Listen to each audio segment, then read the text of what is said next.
It is another world, thriving with 100 million people, connected by elaborate roads, bridges, and social networks spanning continents, with some of the world's largest cities aligned to the heavens.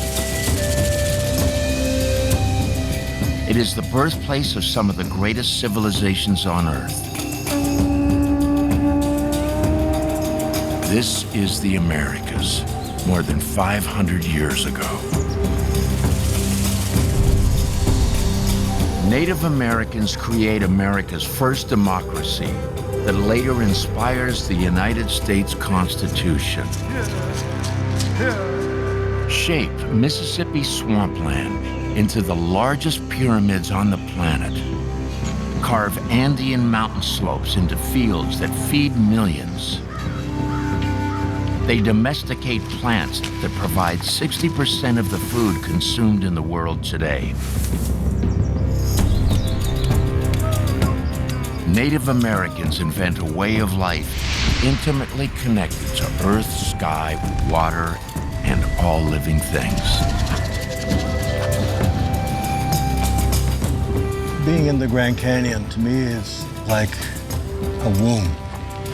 What this art represents is very sophisticated thinking. These ancient people were keen observers of everything. At the intersection of modern scholarship and native knowledge is a new vision of America and the people who built it. This is Native America.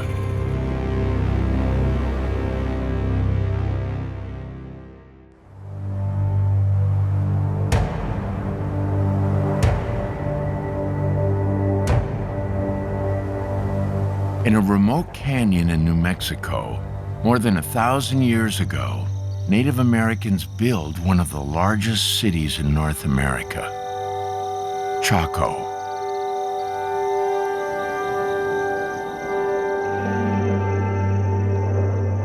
Today, all that remains are crumbling stone structures, long abandoned and largely forgotten. But some Native Americans maintain a strong connection to Chaco. We make pilgrimages to Chaco because it's a way of connecting back to our ancestral places. Lee Kuanasiyama is a Hopi keeper of knowledge. The Hopi are one of the Pueblo communities, the most ancient peoples living in the Southwest.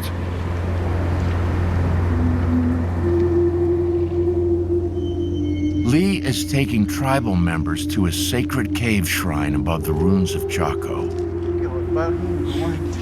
It's a once-in-a-lifetime pilgrimage for many of these elders.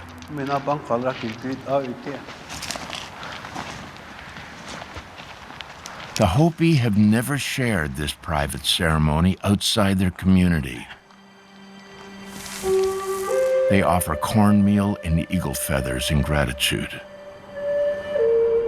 Today is a very important day for all of us to be here among our own ancestral people. Chaco is a very significant place. A lot of people with high spiritual power and knowledge settled there. It was a place where a lot of great teachings happened. Through the eyes of the Hopi and other native peoples, this city is still alive. These ruins are ancient skyscrapers filled with hundreds of rooms. Their walls carefully aligned to the sun and stars. They transform the surrounding desert into gardens and fields of corn. The Hopi believed Chaco was a place where thousands of people came to learn about Earth's natural forces. They share secret knowledge, prayers, and practices about how to influence the elements: wind, clouds and rain. Here, 1,000 years ago, in the desert of the American Southwest, was a thriving center of science and spirituality.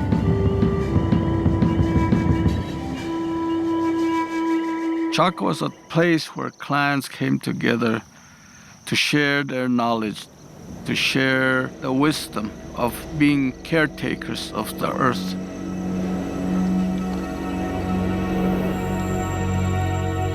Now, an archaeological discovery is showing the extent of Chaco's influence and just how far people would travel to come here. Archaeologist Patty Crown led the investigation. This is room 28, a small room, but one that has been critical in our understanding of Chaco. First excavated in 1896, room 28 contained dozens of cylindrical pots. They really seemed to be drinking vessels.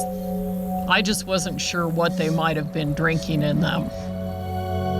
Patty took a closer look using forensic technology, and what she found was a complete surprise. Chocolate. Chocolate comes from the cacao bean, and cacao only grows on trees in the tropics of Central America, more than 500 miles away. Here, chocolate was considered food for the gods, used in ceremonies where it was poured between vessels, shaped like those found in Chaco. The cylinder jars are actually created in sets, and so one might be placed on the ground and the other used to pour from a height, creating this cascading waterfall of chocolate with bubbles at the bottom.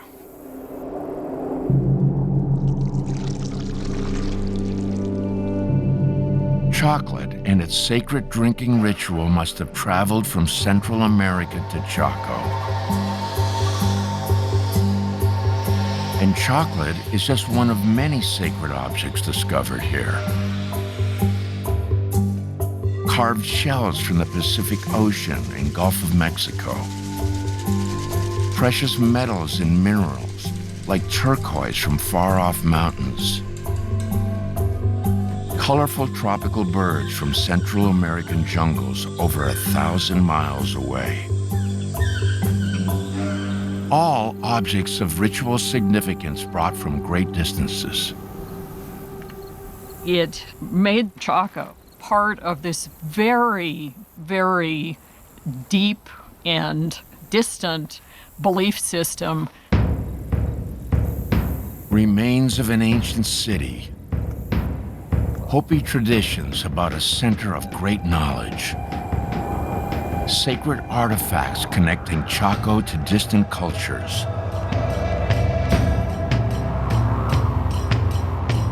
A new picture is emerging of this remote room.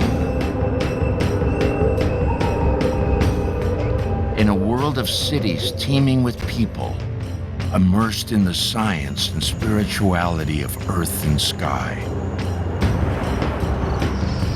Chaco is a metropolis of ideas and beliefs that span 2 continents.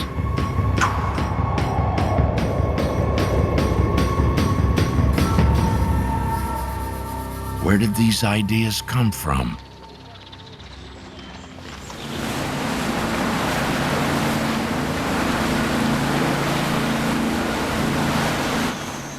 The story begins far from Chaco. Archaeologists Anna Roosevelt and Chris Davis are searching for the earliest evidence of people in the Americas. In the Amazon rainforest of western Brazil. Their destination is a cave on this mountaintop rising out of the jungle.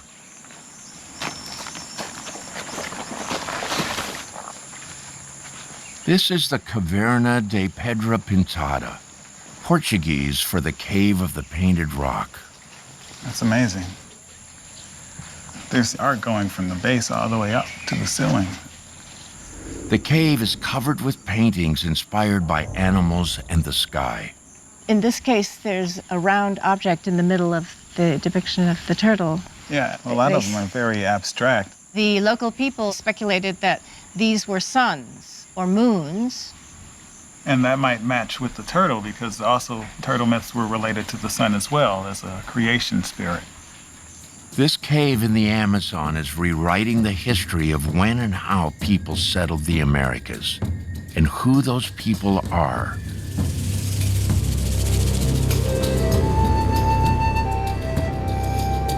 For decades, textbooks presented only one view. Around 11,000 BC, during the Ice Age, big game hunters cross a frozen land bridge from Asia into Alaska, a region known as Beringia. After the ice melts, they migrate down into the virgin territory of North and South America, hunting mammoths, giant sloths, and caribou, with finely fashioned stone spear points. The standard view is that people reached the Amazon about 1,000 years ago. But what Anna excavated in the cave of the Painted Rock changes everything. The remains we found and dated in the cave show that people were living deep in the Amazon forest at 13,000 years ago. This is some of the earliest art in the world, and it's definitely, so far, the earliest art in the hemisphere. Thousands of years before the Romans or Greeks, 8,000 years before the Egyptians, at least 13,000 years ago, people arrived in the Amazon. And their stone tools and paintings reveal these first Americans are not only mammoth hunters, they are foragers, fishermen, artists, and perhaps scientists.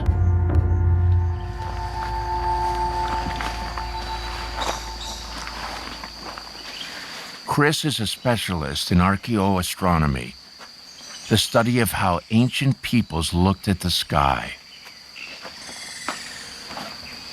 Something's going on here that they were observing and probably tracking and tallying with this grid. Because this is an open-air site, maybe they were counting something in the sky, and this big grid represents something of a calendar. To Chris and Anna, these images are calculated observations of the sky and nature. What this art represents is very sophisticated thinking. This art links people with their environment through its animals, its plants, and the heavenly bodies of the sky. These paintings are the earliest art ever found in the Americas. They suggest that people 13,000 years ago had already developed ideas and beliefs about the world that centered on the sky, caves, and nature. But what exactly are these first American artists trying to say? Part of the answer may lie a continent away in an ancient ceremony performed by the Hopi back at Chaco.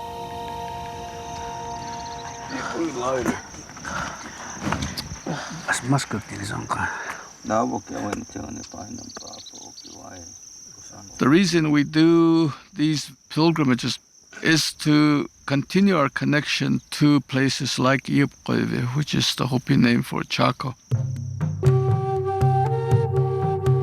Built in northwest New Mexico between 900 and 1150, Chaco grows to cover an area roughly the size of modern San Francisco. At its core are 12 great houses.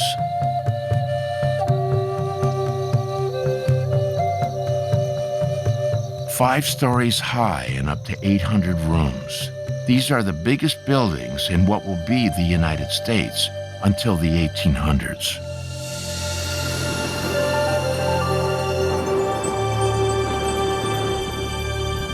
Throughout the city, they also construct cave-like gathering places. They were once covered, but their roofs have collapsed with time. They are called kivas. Back home in Arizona, the Hopi still use them today. The kivas are very special settings where both men and women conduct different ceremonies. So a kiva that is 1,000 years old is a very special setting for us. Prayers and rituals inside center on rainmaking, healing, and hunting, all to ensure the continuation of life.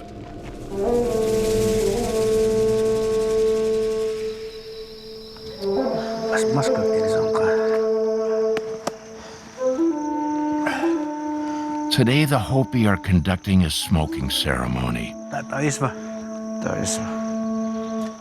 It has been passed down for thousands of years.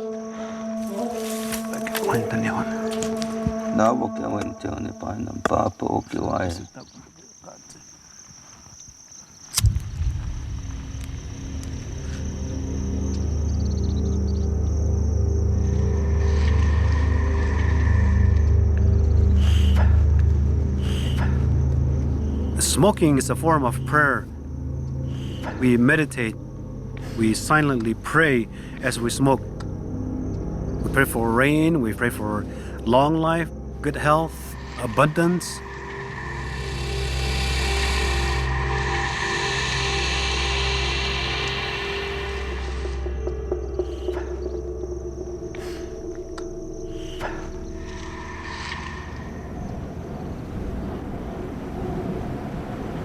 The prayers are to the environment.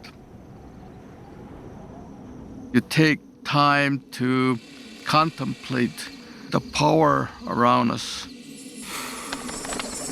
The bird world, the reptilian world, the animal world, the insect world. They are part of who we are as Hopi people.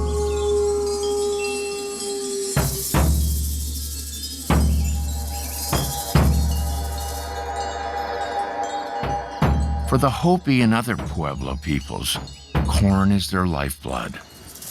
And cornmeal is a sacred offering to Mother Earth. As the smoke carries prayers to the winds, Lee sprinkles the meal for birds and insects to spread to all four corners of the earth. It is a ritual that connects the Hopi to their origin story.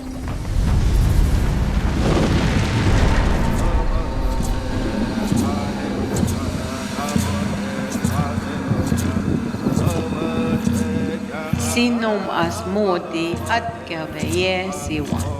Pu'nawa sinom o mi qatihep ya.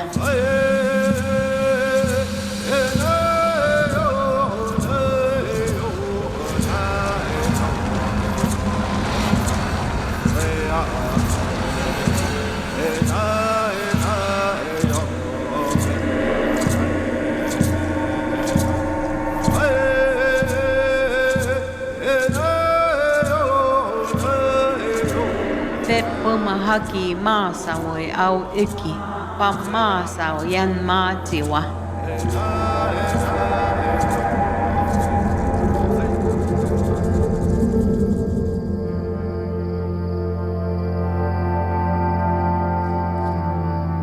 Many Native American peoples share a belief that they emerged from the earth. Hopi and Pueblo traditions say that place of emergence is beneath America's best-known natural wonder, the Grand Canyon.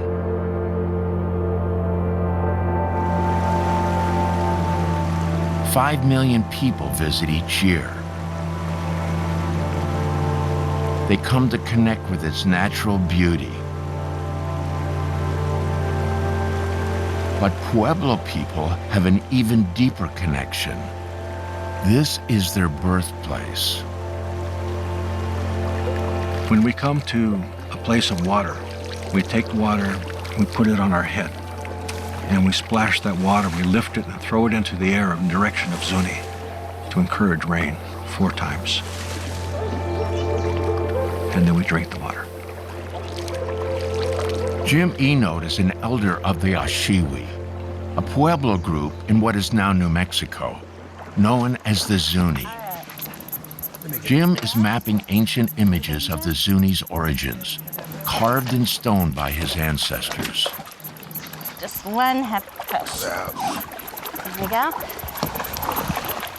Thank you, Jim.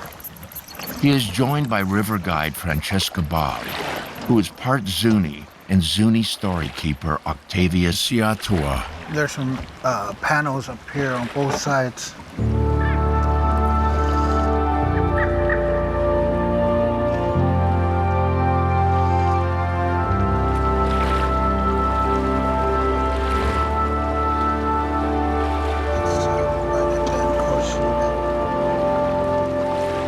Maps show this place separate from the Grand Canyon and call it Glen Canyon. The Zuni just have one name for the whole area. We call it Chimikanakipea. In Zuni, that means the place of emergence, the place where the Zuni people came from.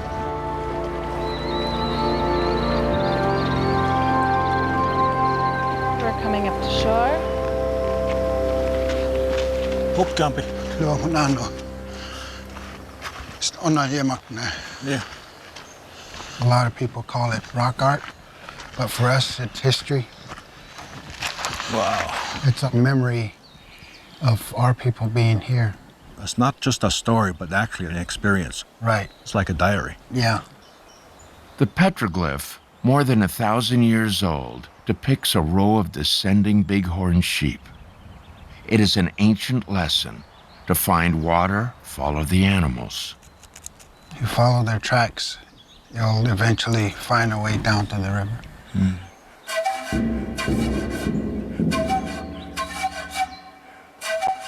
The Zuni want to both preserve and share these sacred symbols.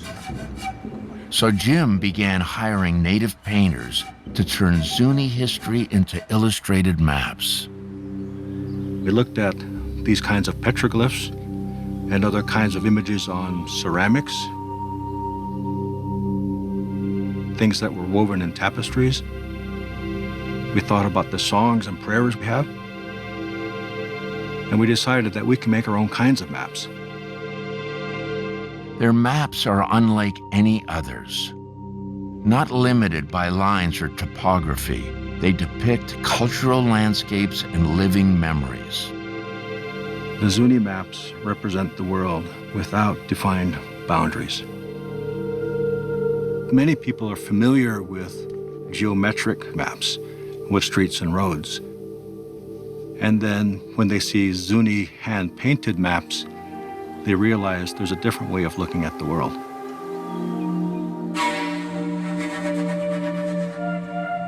This different way of looking at the world is shared across Native America. It is a reverence for place, sacred caves, underground sanctuaries, grand canyons, real physical connections to Earth. It's why many call it Mother Earth.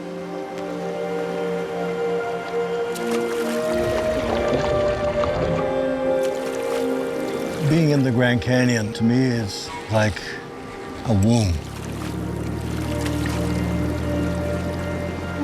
This is the place we came from. So the river is like an umbilical cord. It's all part of the mother. And mother is the place where we began. It's our ultimate reference point.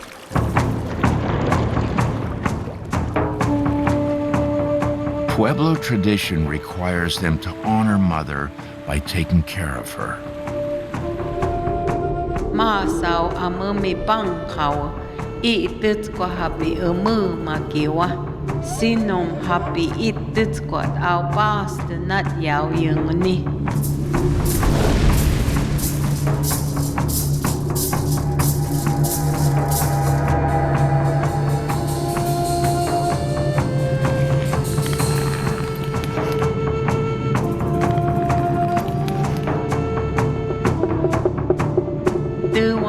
sabi yep mga maskya yota.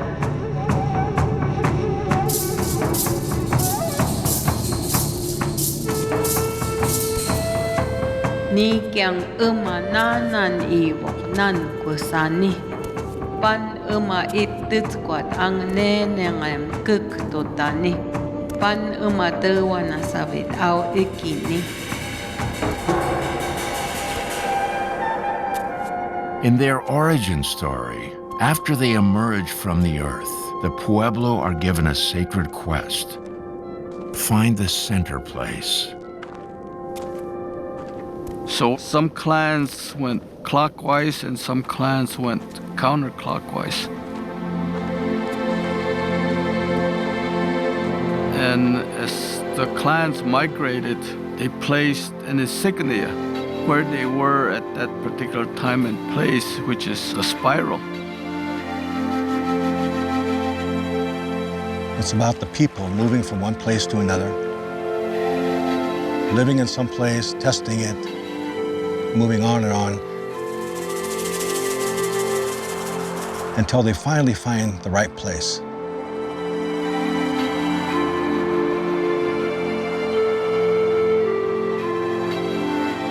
Finding the right place, the center place, lies at the heart of Pueblo belief. It is more than a physical location. It is about living in balance with the natural world.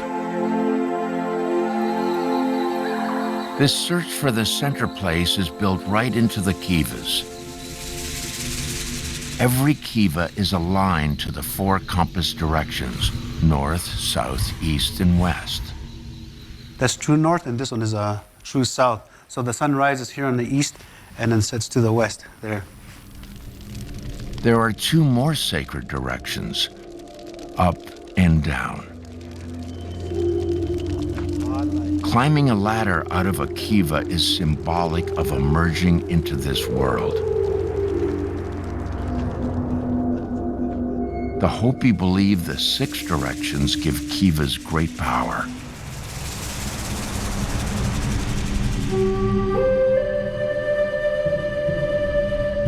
The sacred power of 6 directions is shared by many peoples across Native America. One of its purest expressions was recently discovered in a man-made cave near Mexico City. Here, almost 2,000 years ago, is the largest city in the Americas, Teotihuacan. Population 125,000. The name of its builders is lost to history, but it would take more than 1,500 years for a U.S. city, New York, to surpass its population. Its biggest pyramid is one of the largest in the world, after Egypt's Great Pyramids of Giza. Yet archaeologist Sergio Gomez is more interested in what lies underground, a previously unknown man-made cave. In almost every Mesoamerican culture, caves have a deep significance in cosmological thought. That is why this discovery is so important. In 2003, a monsoon rainstorm created a sinkhole near a pyramid known as the Temple of the Feathered Serpent. The entrance to the tunnel is located under the white tent, at a depth of 14 meters. Sergio was the first to rappel down the sinkhole. It led to a tunnel carved 2,000 years ago. Inside, he found artifacts brought here from vast distances, just like at Chaco. Completa la pieza. El rayo, este es el rayo. Y ahí hay huesos de animal, probablemente un ave. De un ave. Esta es una de las miles de piezas de objetos que hemos descubierto. This is one of the thousands of pieces of artifacts that we've discovered in the interior of the tunnel. It's a representation of the principal deity of both the underworld and the celestial region. Sergio believes many of the offerings symbolize heaven and earth and are carefully positioned in the tunnel. We believe that the placement of each object throughout the tunnel had a particular meaning. They were not just placed there randomly. The tunnel ends in a human-made cave. Its floor is sculpted to represent the underworld. Its ceiling is covered in artificial starlight, mimicking the cosmos.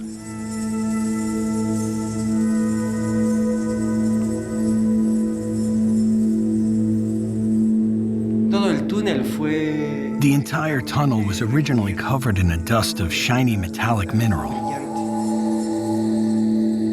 They covered the walls and ceiling of the tunnel, so it's as if you were seeing the sky and the stars twinkling.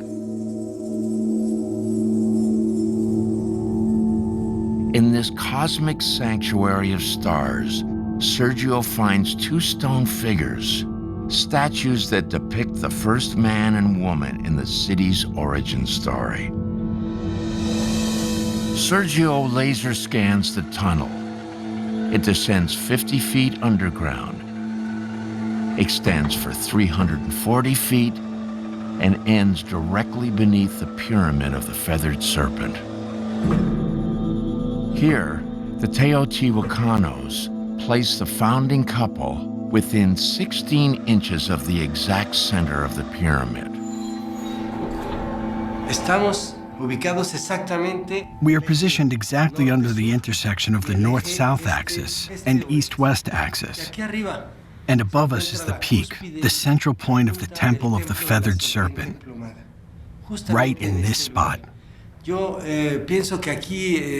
They believed there was a conduit that connected this region from the underworld to the celestial region.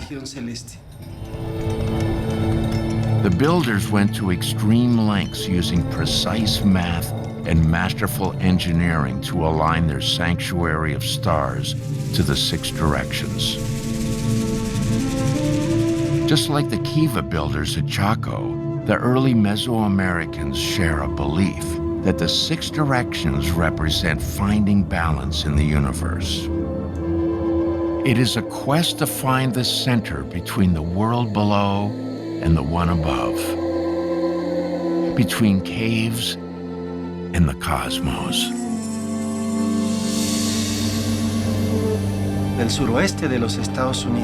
In the southwestern United States, including Central America and South America, there are a series of ideas that form a general concept of the cosmos.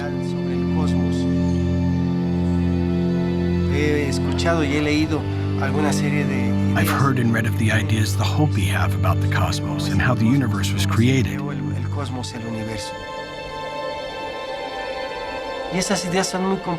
These ideas are shared throughout many indigenous communities, including indigenous communities in Mexico today. Teotihuacan is part of something bigger going on across the Americas. The Maya, Aztec, and Inca all build monumental cities aligned to compass directions with an eye to the worlds above and below.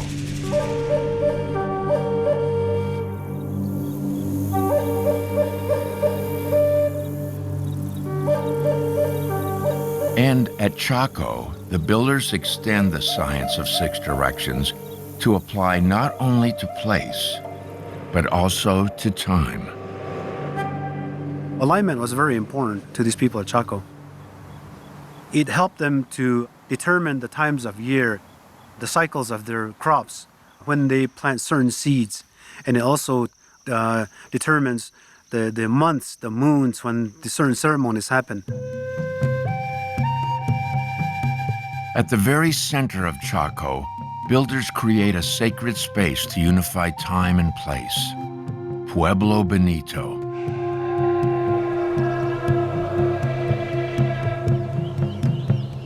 It is the largest of the city's 12 great houses, with over 800 rooms and 30 ceremonial kivas. We can talk about this as a building. We can talk about it as a storage unit and a ceremonial center. And we can also talk about it as a clock. Park ranger G.B. Cornucopia came to Chaco to study the stars 30 years ago and never left. To G.B., Pueblo Bonito and the sky are intricately linked. The great house is aligned to the 6 directions. One wall runs east-west and another north-south. Each day, as the sun gets higher in the sky, its shadow creeps closer to the north wall. Here we can see the shadow is almost gone, and in just a few moments it will disappear. There. This is solar noon, when the sun is at its highest point in the sky. Pueblo Bonito is a clock that tracks the sun during the day. It's also a calendar that tracks it during the year. Every day, the sun sets in a different place on the horizon. The solar year starts on the winter solstice, when it sets in the south. On the summer solstice, it sets in the north. The 2 days halfway in between them are called equinoxes. And today, on the fall equinox, the sun lines up with the east-west wall. We're between the 2 extremes. When it's really hot in the summer, summer solstice, and when it's really cold in the winter, winter solstice. We're at that midway point. The north wall tracks the day. The west wall tracks the year. Built to the 6 directions, Pueblo Bonito unites place and time.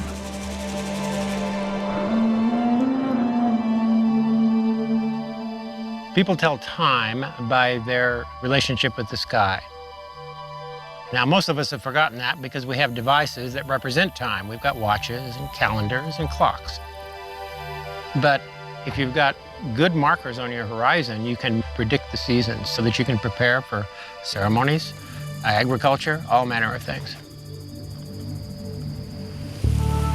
The people of Chaco look to the sky to guide their agriculture and their ceremonies. Their city is the physical embodiment of their worldview.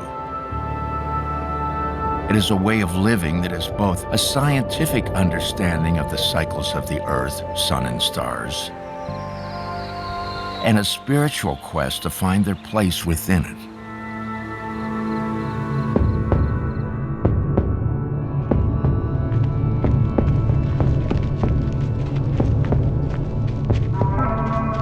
Ove yau hima matak tini masau kita. Pan emana naptani tewana sabe ike. Pam umumi matak tik pang happy yesvani.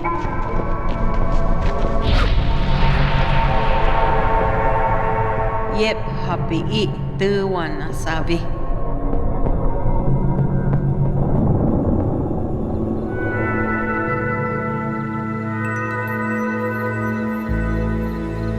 Skywatching, the 6 directions, and a search for people's place in the world. These ideas are found throughout the Americas. They are part of a foundational belief system shared between distant and diverse cultures. Where does this common belief come from? The Chumash may have an answer. Their ancestors were the first coastal settlers of what is now Southern California. My ancestors were far better paddlers, far better navigators, far better fishermen, far better craftsmen than I will ever be.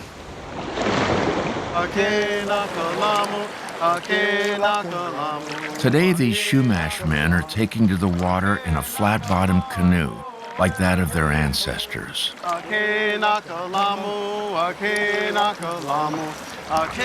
Water's life. It's such a great teacher of respect. It's a great teacher of power. It's a great teacher of calmness.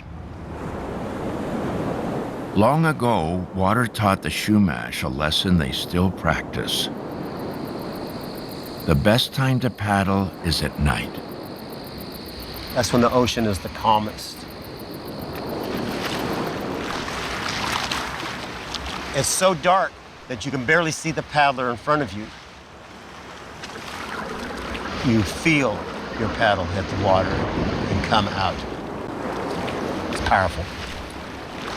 Far at sea in the dark of night, the Chumash look to the stars to guide them,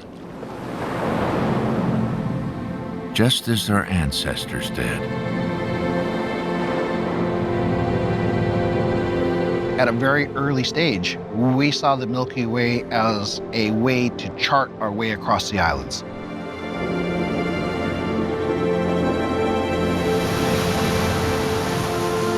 My ancestors were masters at building canoes that could travel great distances.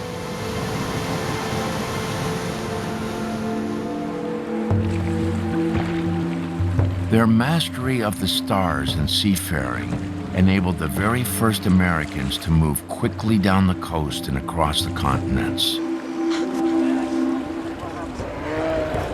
Can the way America is settled explain why Native Americans share so many core beliefs? New DNA evidence suggests that all Native Americans are descended from one people. They lived together for 25,000 years, stuck behind a wall of ice in an area called Beringia. Perhaps here, over thousands of years, people observe cycles of the earth, sun, and stars, and plant the seeds for a worldview that will be shared across the Americas. Can these ideas really have been developed so far back in time? If so, they may be expressed in the earliest art found here. It dates back 13,000 years to the very beginnings of Native America.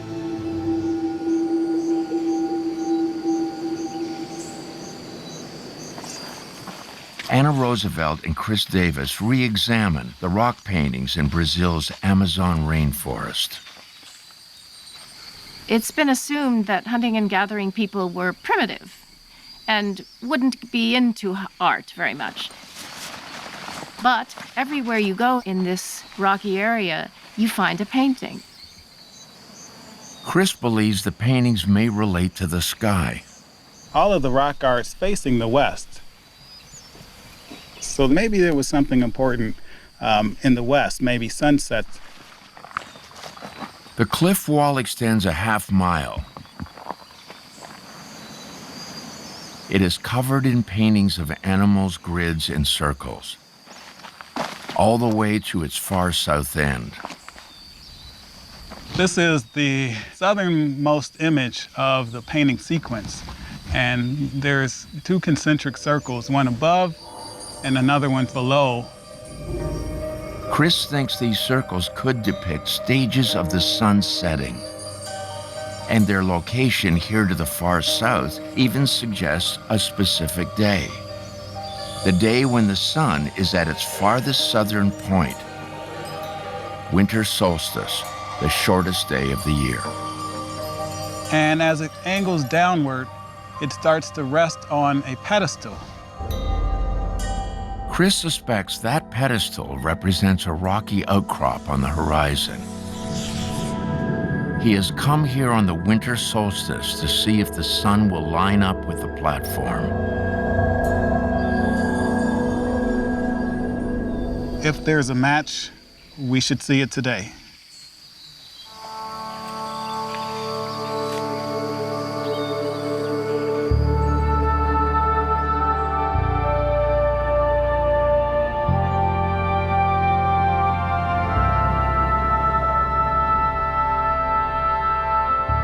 The winter solstice sun sets behind the rocky platform, just as depicted on the southern cliff face.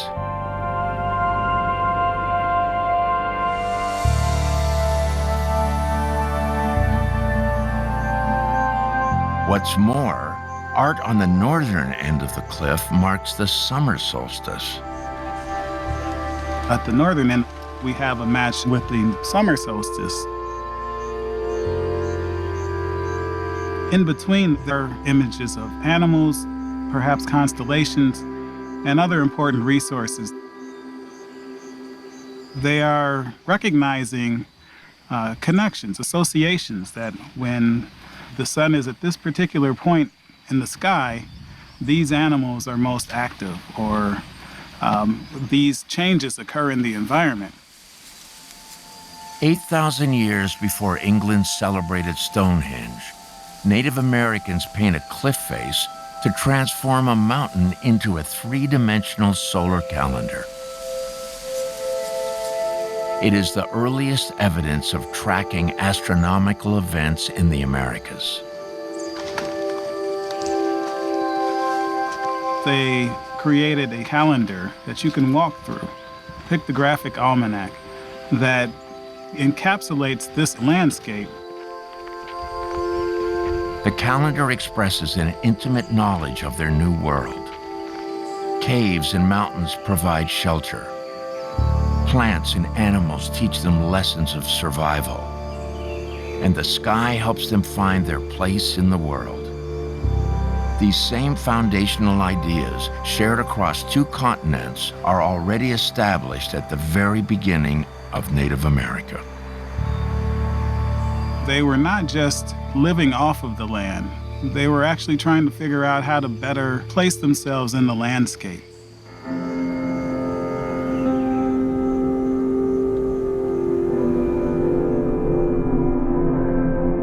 The Pueblo people seek the same thing, to find their place in the world.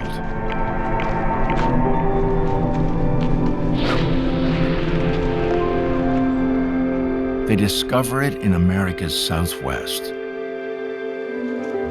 The migration stopped here in this America in the Southwest. We came here to the center, and this is where we all conduct our ceremonies and to bless the world like Masa instructed us to do. The Hopi fulfill the covenant they made when they entered this world. They find the center place.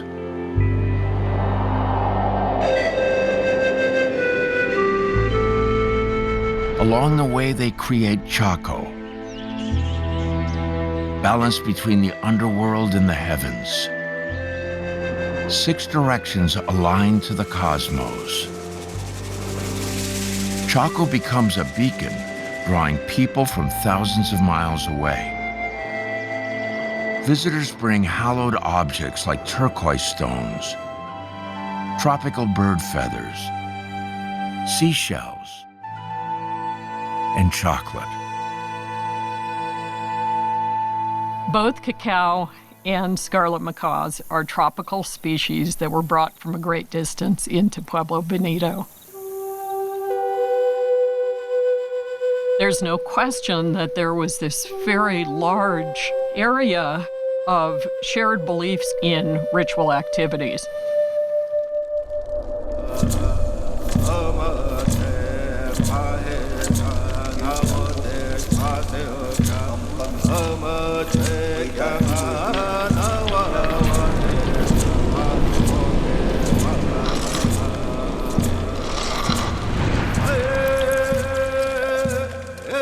Chaco was a place where people came together from vast distances.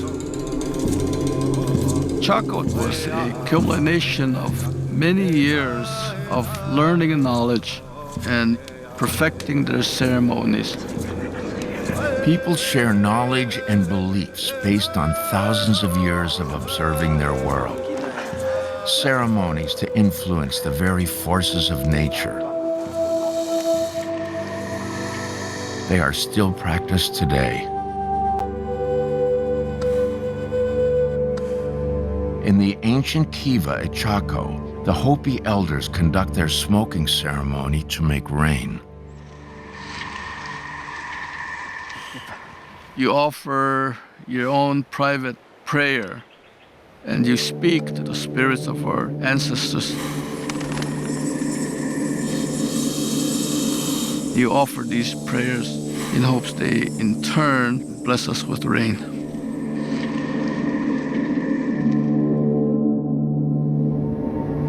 The smoke comes out from the pipe, emerges to that cloud, make a big cloud, and then rain comes from that. The Hopi prayers for rain are answered.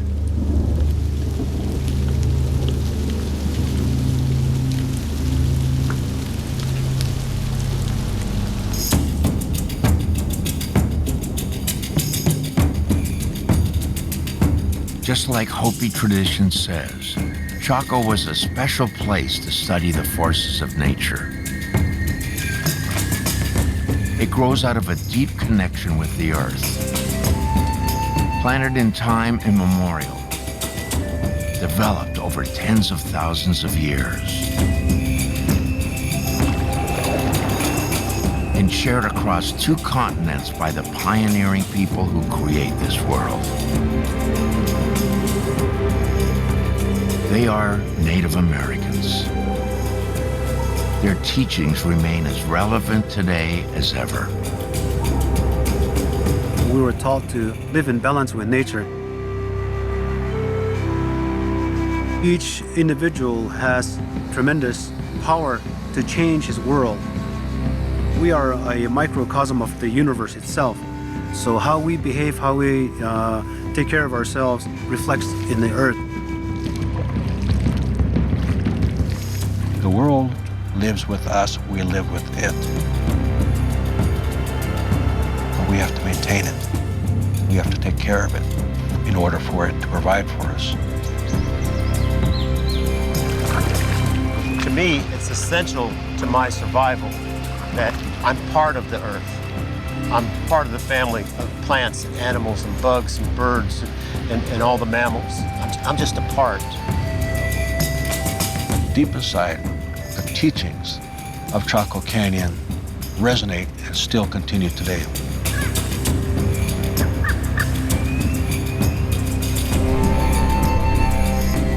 Native Americans find their place among earth, sea, sky, and all living things. Through careful observation over tens of thousands of years, they form an intimate relationship with their world. A world that continues to this day.